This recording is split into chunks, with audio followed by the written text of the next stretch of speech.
Hi, and welcome to another episode of Hot Takes with me, the Silver Fox. Ex-SNP MP Margaret Ferrier is being given a 30-day ban from the House of Commons because she travelled across the country while knowingly ill with COVID. Now, these are the rules that were brought in, and then she felt she could break them because, hey, she's one of the elite. Now, the SNP have already thrown her out of the party because of it, but she was continuing to support them on most issues. So now they've lost her vote, and it isn't a moment too soon. But what made her think that she could get away with a law that was being imposed on us? Let's have a look at this story. So, ex-SNP MP Margaret Ferrier faces a 30-day ban from the Commons and a potential by-election for travelling across Britain by train when she knew she was ill by COVID. A former SNP MP could lose her seat after being handed a 30-day ban from the Commons for travelling across Britain when she knew she was ill with COVID, as I've just said. Parliament's Committee on Standards has recommended the punishment for Margaret Ferrier over her incredible breach of the coronavirus rules. The MP travelled in and around Glasgow and to London in September 2020 after taking a test instead of isolating. These rules were brought in, and particularly in Scotland, where there were quite savage rules. They were far stricter in Scotland than they were in the rest of the UK. But she still felt that she was entitled to do this, perhaps because of those letters after her name. She said, oh no, she's one of the special ones. Well, she's not special. And now she's going to pay the price, which is excellent. While awaiting the results, she spoke in the Houses of Parliament and visited places in London. She then returned to Scotland after receiving a positive result. Ms Ferrier, who was kicked out of the SNP over the astonishing journey, has already been ordered to do 270 hours of unpaid work after admitting culpably and recklessly exposing the public to the risk of infection, illness and death. Let's not beat around the bush here. It was a very low risk. They built all those Nightingale hospitals and not a single person ever went into them.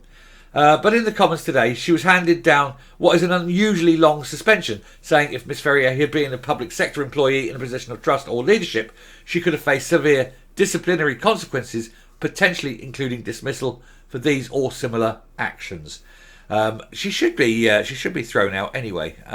If you're one of those people who makes the laws, who makes these rules, and then you break them, you should face a far stricter punishment, and you should, in this case, I think she should be thrown out of the Commons. She should be disbarred from being an MP, and they should call a by-election. The length of the ban would allow a recall petition to be raised in her Rutherglen and Hamilton West seat, which could trigger a by-election and had a huge early test to the new SNP First Minister Humza Yousaf. And I do hope that the good people of Rutherglen and Hamilton West do petition. The other parties there also get their act together, and even if they just combine, just to what's the word, bury the hatchet for this one issue, and force a by-election up there, get her recalled, force a by-election, and get her out, and get someone else in. It doesn't matter who it is. It just has to be somebody of a different party, just to winnow down the SNP's majority in Scotland, just make them slightly less powerful. It would also be an excellent example of how to deal with having Humza Yousaf, a man elected by literally 27,000 people in the whole of Scotland, to become the First Minister over 6 million. Just give him a taste of democracy. It would be excellent. Scottish Labour called for the MP to stand down and said it would push for a recall petition if she did not stand down.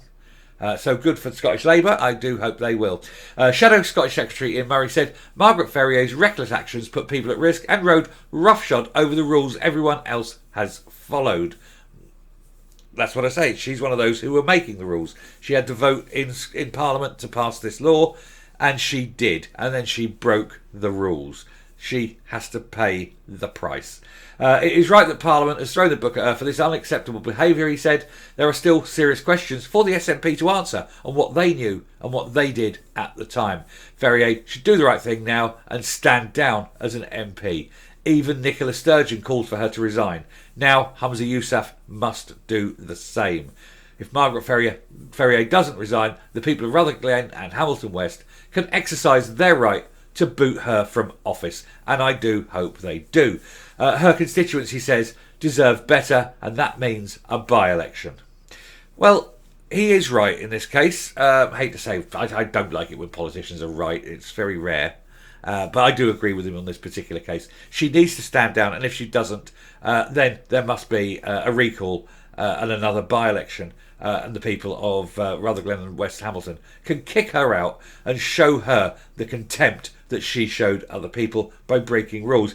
Doesn't mean I necessarily agree with the rules, but if you're going to have those rules in place and you're one of those people who made them, you have to stick by them. It's ultimate hypocrisy otherwise.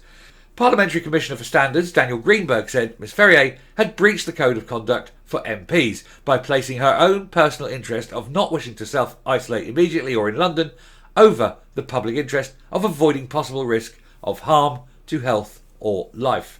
She also breached the code because her actions commencing from when she first took a COVID test to when she finally began to self-isolate have caused significant damage to the reputation and the integrity of the House of Commons as a whole and to its members generally. To be fair, they don't have much of a reputation. I think we all agree that they're all a bunch of self-interested, hypocritical tosspots, really. But I understand what he's saying on the principle of it.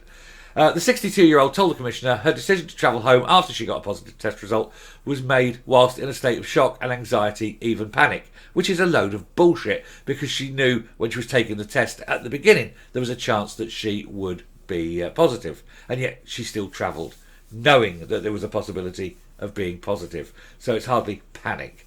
I did not at any time believe I was acting in my own interest, she said, but I believed I was taking the safest step in the unfortunate set of circumstances that I had myself created when I made the decision to travel to London. A poor decision, she said, which I now bitterly regret. Well, you're going to regret it a bit more in a month or so's time when the by-election result comes in and those good people of Rutherglen and West Hamilton throw you out of office. The Common Standards Committee recommended she should face a 30-day suspension, which MPs will be asked to approve, and no doubt they will. So that's going to be hopefully the end of Margaret Ferrier. That will be the first sort of embarrassment for him when he loses his first MP, possibly within a month of him becoming the First Minister. And so it's just one of those little things where, every little thing now is a bite, it's a bite, it's a bite, it's a kick. It's everything is a nibble at the foundations, and slowly, the SNP's edifice will crumble, topple, and be destroyed. And that's excellent news for everyone. Anyway, I'm going to round off here, come up, and we'll finish the video. There's an almost satisfying level of karma about this.